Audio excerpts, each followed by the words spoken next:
Welcome to our final panel of our first panel of WordCamp Sydney 2019 and our final session for the day. This is going to be about business ops, aka operations, and this is Bree and Ben and Shaan. Could you guys give us like a really quick intro to your experience with WordPress and or business ops? Hi, my name's Shaan. I've been using WordPress on I since about 2003, but I run an agency in Singapore for the last 10 years. Ben, I run the Code Company. We're a technical agency, so we do a lot of engineering with WordPress, and our world is heavily in digital publishing and all the performance and scale and stuff that comes with doing big, complex WordPress things. Hey, I'm Bree. I have a social media company called Pink Cow Social. Haven't had too much experience with WordPress, so don't judge, I'm just being honest. But yeah, hoping to assist with social media or other business operational questions. Awesome, thank you. All right, we have a few questions to kick us off, and then we'll hand it over to the audience. So the first one is it bad to charge by the hour? Yes. It sort of really depends on what you're charging by the hour as well. And if you're charging your time or your staff's time as well. So if you were charging, say, something at $200 an hour and you're paying your staff maybe $10 an hour, $15, $20 an hour, then it's not necessarily as bad because you're still maximizing that. If you're talking about a project over the course of 2 to 3 months, then yeah, charging by the hour would be terrible for that. Unless you had a specific scope in mind. Day rates would be better, but you know, value proposition or value-based pricing would be ideal. Anything to add? Yeah, I mean, yeah, I'm guessing that's like a veiled dig at value pricing, or what they're really asking about. We typically don't value price outright. Because we don't work in big projects one at a time. Our engagements are months becoming years, years and years and years. So because part of the way we work with people is essentially replacing the need to hire, so there's always going to have to be some kind of discussion around effort and what we're replacing. Like, we can't just sort of anonymously give a random number and base it off value. So you can value price like an hourly rate if you're doing something of really high impact that you're very specialized in, gives you the opportunity to value price that service potentially versus something that may be more rudimentary and other people could do maybe lower rate to be more competitive. So we sort of play around with that sometimes. But we might be doing a project that lasts like 9 months with like 4 or 5 people working on it, and it still comes back to hour. We normally jump to day or weeks at that point, but it's still time measurements. So we sort of play around with a bit of both. But that's, yeah, I don't think it's bad to. Thank you. Next one. I'm going to do the next 2 questions kind of together, and you can interpret whether they're related or not. I felt like they were related, but we'll see. So we've got, if your client base suddenly tripled overnight, what do you do? And we've also got, I have too much work to do by myself, what should I do? So, I mean, there might be slightly different problems at play here, but the issue is a lot of work. I'll take one for the team on this one. Well, if my client base tripled overnight, I'd probably be like, what is happening? I'd be in massive shock, but obviously very excited. But in answering about what you should do, I'm kind of at that stage in my business now where I've actually had to outsource. So I've actually brought in a VA and they're doing some work for me, and that has had its benefits as well as some negatives. So working through that process has been a really interesting thing to do. I think what's really important when you find that you have too much work for yourself is actually going through that process of actually focusing on what you're really good at and then outsourcing what you're not. So for instance, I specialise in social media. I have no idea about graphic design, so I'm not going to spend the time to upskill my services on graphic design when I could give it to somebody else and compromise kind of my clients when it comes to social media. I'd prefer to be, I suppose, a fantastic person and a leader in one field and outsource somewhere else. So for me, that's my approach. And I found that it's a lot better because if you try to offer so many different services, you kind of end up like over-promising and under-delivering. And I think particularly for small businesses that's something that you just don't want to do. I think that's where you kind of lose clients. So if my client base was to triple, I would definitely be obviously I go through a vetting process with my clients at the moment. So I kind of speak to them, make sure that we're kind of going to be a good fit. Because I think, you need to love your job and enjoy what you're doing. We've all had those clients where they haven't made you love your job. So I think that that's really important to go through a process. And then I think just admitting that you're not a superwoman or Batman and you can't do everything. And I think then just picking what you're not good at and outsourcing is key. That's how I do it in my business. So. I think if you tripled overnight, you could probably triple your rates and lose 2/3 of those clients, and then be working the same amount at a better rate if that's exactly what happened, but not that it ever would. We're about 12 to 15 full-time people, and our model has not really been to outsource so much because we often, again, work long periods of time with people. We want clients to have relationships with our team, and we want them to remember what's going on and sort of outlive the client often, or people who work at the client's businesses more often than not. So we've been, in the last couple of years, working a lot on process and how we sort of go through problem-solving process and things like that. One of the things is we've sort of moved further up market on larger and larger projects, both in terms of the organizations we work with and the budgets we work with, but is going through audited processes of ISO certification and things like that, which is all around how do we minimize risk when taking lots of money off people and not bodging a project. Like, if you followed the Queensland Health IT project, I think they've been trying to rebuild their payroll system for like a decade, and they spent like $10 million when it was meant to cost $500,000 or something like that. So they're the kinds of problems that happen in large software projects. So we've tried to minimize our risk around that. So if we do have to grow quickly, because we have caught that before where we've grown, and I think we doubled in 1 year from 6 to 12 people, and it took about 2 years to correct that just from the rapid growth and then having to sort of organise everything in that time. So we're trying to be more prepared for the next time that happens. We can come out of it a bit better than we did last time. So. Yeah, as long as the systems and the processes that you have put in place are actually in place, then you can just hire to fill in that gap, right? So if you do get another 300 or 400 customers, obviously you'd have a workflow problem, but you wouldn't necessarily have a staff training issue. So you could just you could hire to fill that specific need. And if you have all your documentation and your processes all ready to go, then those people can fit in relatively quickly. There'll obviously be a little bit of onboarding to go, but yeah, as long as systems and processes are all documented. Nice, thank you, good tips. All right, what are your tips for starting out as a freelancer and gaining clients? And where do you find the clients that need you? So I live in Hervey Bay, which is in the middle of nowhere in Queensland, a town full of retirees.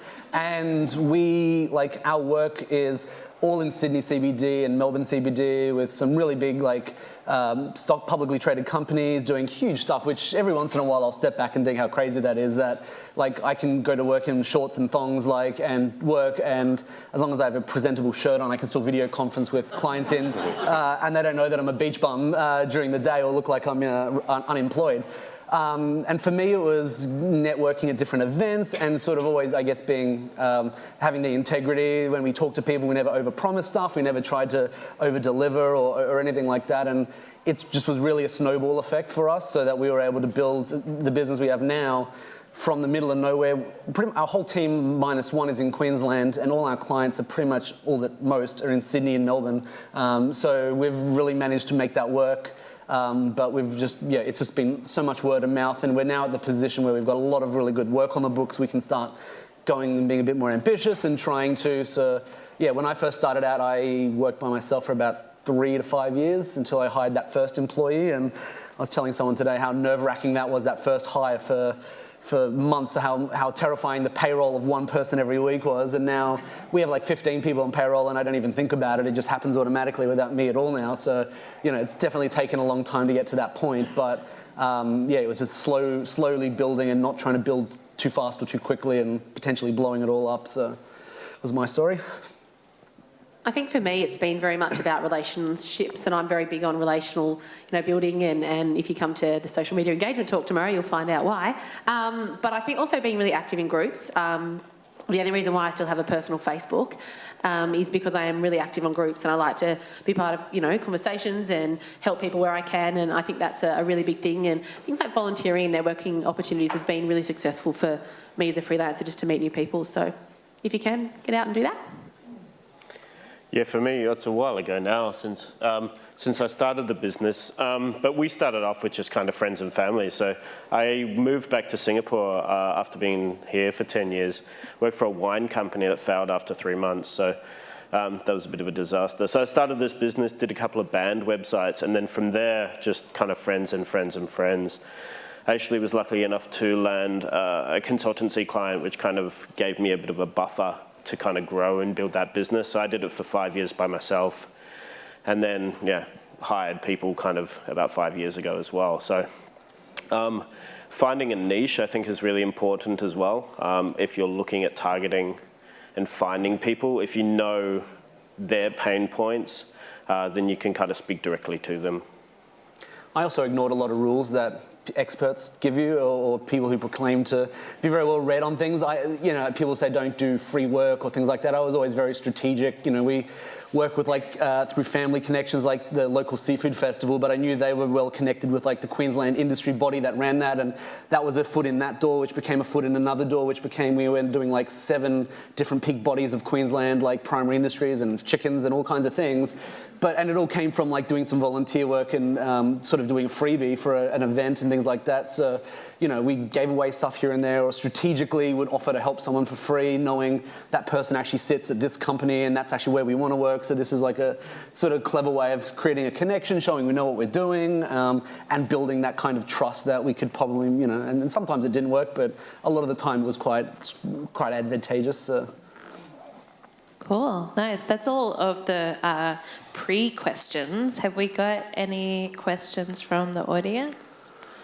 Just stick your hand up really high if you do.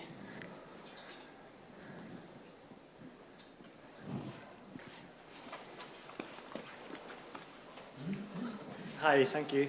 I just wondered if you offer productized services, or if they're all bespoke, and what your tech is on both, or if you do a mixture of both. I did for the first. Sorry. What was the? Go closer to your mouth. I wondered if you offer productized services or done-for-you services versus bespoke or tailored services. Or if you've got a mix of both, what your tech is on them. So for the first 5 years, I did everything custom.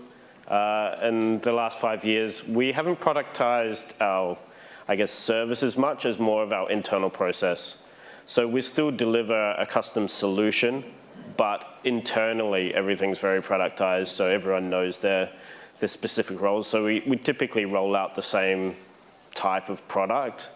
And we have, got on some other maintenance services, SEO services and things like that on top of it, which we didn't do before. So the actual website is custom to the client's requirements, but the build process itself is pretty productized. Back in the day, we started, everyone, doing hosting and domains and email and newsletters and all that sort of stuff. And that world's become a lot more complicated, and marketing and stuff I'm not passionate about, so we don't do that anymore. So that was, the closest thing we ever did to product work. We work with a lot of clients who do product work, and I never get I'm never envious of their world, so I've never really had the appetite to sort of wet our beak in the product world as well. A lot of agencies will build their own product management tool and then sell that or whatever else. So I've managed to resist that temptation. So everything for us is purely, it's like working with a law firm or an accountancy. Some people may have us on a retainer of some degree, because everything's so different for every project and client and everything like that. So it's all very bespoke in that sense, but we've never packaged. I think if we did go down that productizing our services, the obvious things for us would be discovery workshops, or how do you plan stuff. We have a lot of similar work where someone will come in and, ad tech for publishers, there's a lot of nuanced problems, and they all face the same things, from viewability to performance to mobile. That's something that we could look at doing one day as here's a 2-day workshop. We come in, we do, and we can productize that knowledge, because we've sort of developed over those years and done it before. So We've just never had a quiet day to put those things together. But that's the closest thing I would think for our business where that would work. But there's still definitely some knowledge in what we've done, and probably is quite strategic in that it would often lead to professional services later on. Often, if you train someone or teach someone, then they're like, okay, well, can you just do it now? So that's probably something that I should do one day, or put our mind to. But yeah. And for me, I do a little bit of both. So I have some social media packages, obviously, because some clients just kind of know what they want and they're like, yep, your packages work for me.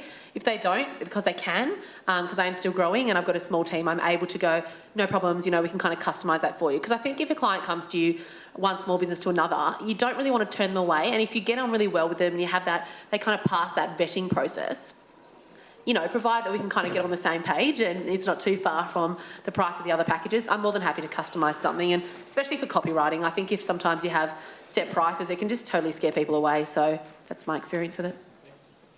Thank you. We've got one more here.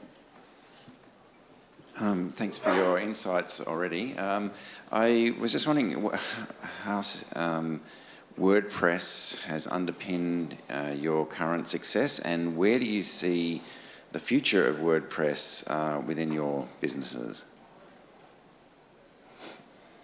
So WordPress, in terms of me and success, can't really answer, and I'm not really sure where I see it happening in my business, to be honest. I prefer to give you an honest answer. In terms of my business, I haven't used it, but I know from the people that I do deal with, if I'm ever getting websites done, that's a prominent platform that they use. So I see it definitely being a strong platform in the future. So it's a very political answer, wasn't it?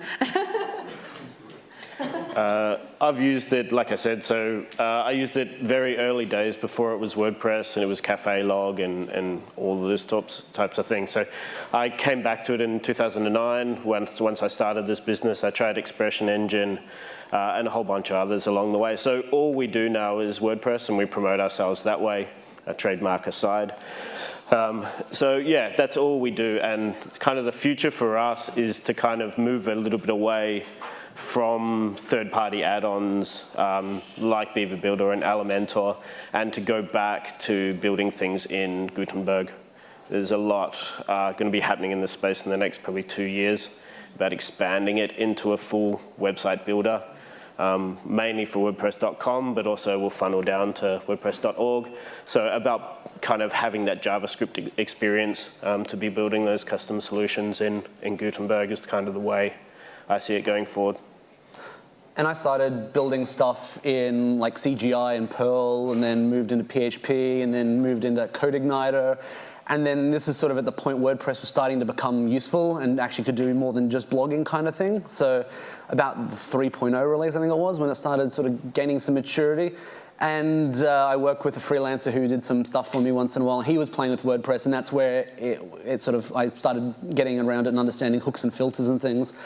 And we sort of made our sort of entry into this sort of from the performance and scaling perspective. So we work with a sports publisher in Newcastle, and every Melbourne Cup that have, like 1 million page views in an afternoon, and like sort of figuring out the performance around that. So that's what sort of got us started in WordPress, and realized there's a real opportunity for people like us who are more, our team are pretty much all trained in other programming languages, then come into WordPress. So we've got a different style, I guess, than a lot of people who learn WordPress straight off from no coding experience before, and a bit of DevOps background as well. So it's been really nice from the performance and scaling stuff. Before WP Engine existed, or Pantheon or anyone else existed, that we were sort of doing that stuff with servers and things like that.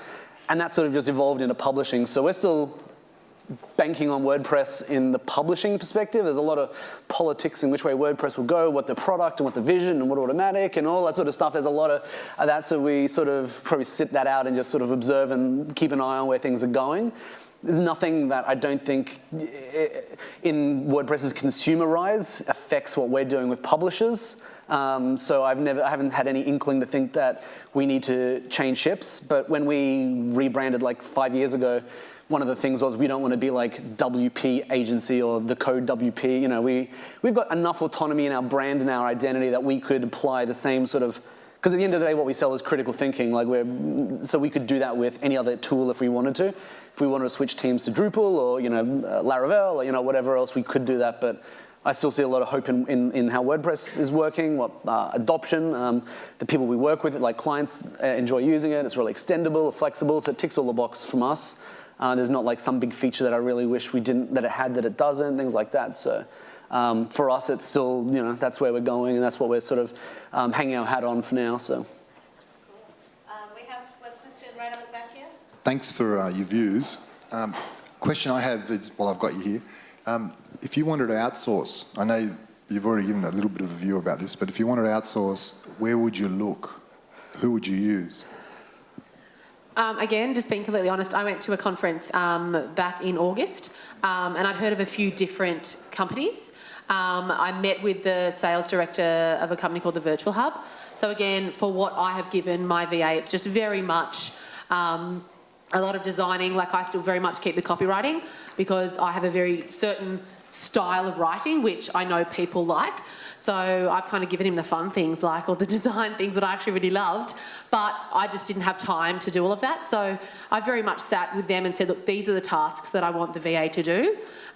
These are the hours that I want them to do. As I said, I'm still client facing, so they don't deal with any clients.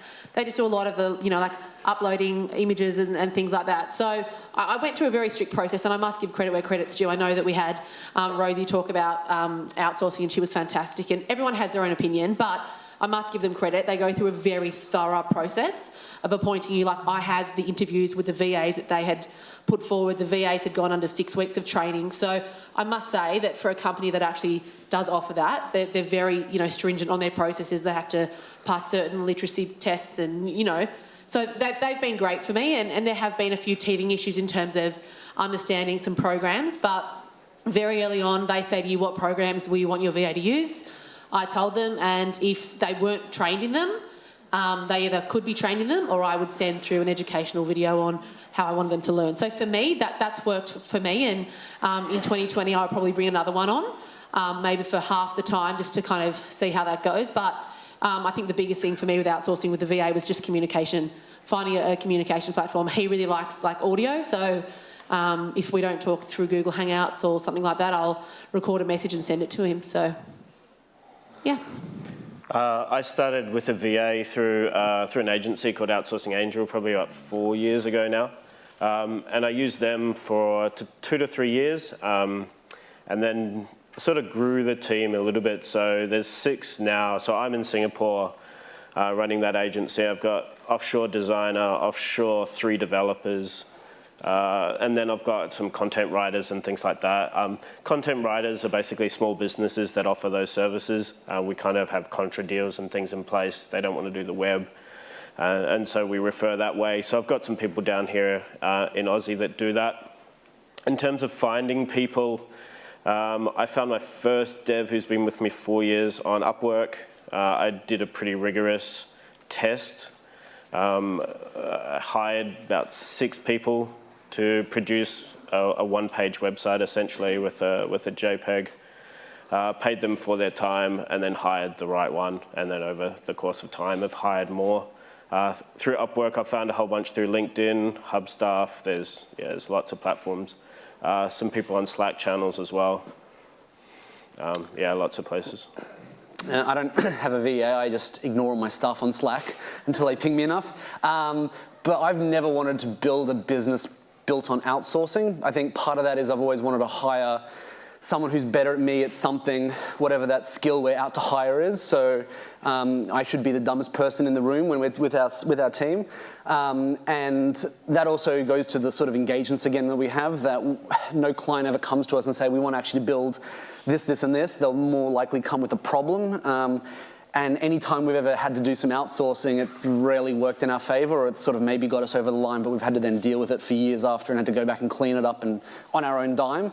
So very rarely, like maybe once a year, we might have to get some extra front-end dev help or something like that. We've worked with RT Camp, who are a VIP partner, but they're $80 to $100 an hour US in terms of billing, so it's not a cost-cutting measure, and often with the US dollar it ends up making no money at all. But sometimes if we want a really high bar of we just need something dependable, it's agency to agency kind of model, because otherwise every time we've ever done outsourcing, unless you have to then spend your entire time sort of documenting exactly what needs to be done to like the T. There can be no interpretation, whereas I like to think all our team are smart enough that they can read through the ambiguity and say, okay, well actually this doesn't make sense, you're contradicting yourself in your requirements, let's talk about it, rather than someone who's following a brief, code something that doesn't work or like overwrite, and you're like, well, why did you? And like, no, critical thinking is really important to us. So critically thinking about a problem. So we've been, and I mean, technically we are outsourcing because somewhere like regional Queensland is much easier to hire than if I'd been based in Sydney, trying to compete with big banks and startups and Google and whatnot. So I guess I've been advantageous in that respect, that we've been able to sort of find good talent over time and throughout Queensland and regional places. So that's worked, and we've in our 8 or 9 years, we've never had anyone resign. We've sort of, everything's continued to grow. So I like to think we've sort of balanced that out pretty well in getting a good work balance and all that sort of thing. Thank you. We have time for one last question, so we're going to take that up here. If you have a question, please write it down, and hopefully we can discuss it tonight or tomorrow. Yeah. Hi, I was wondering what is the percentage of your revenue coming from recurring business instead of just like a one-off, and if you have like any retainers, and what kind of product or services do you offer on retainers, and how much, I guess, having that ongoing stream of money coming in helped you growing your business? For me, so we offer maintenance plans. So there's 3 tiers of maintenance plans. We'll do SEO, we'll do content writing, and a few other marketing services, AdWords and Facebook ads as well. For the first probably 7 or 8 years of the business, we did none of that. So I pretty much wanted to build a website and see you later. I didn't really want any of that, which was pretty silly, but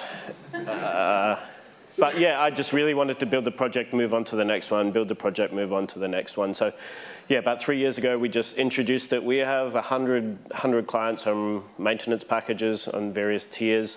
So most of those packages essentially pay staff's wages at the moment. So because of the nature of the business, peaks and troughs and things, so we can keep that consistency of recurring revenue through, so there's not as much stress to make sure that we have to go out and sell packages and sell new websites every month.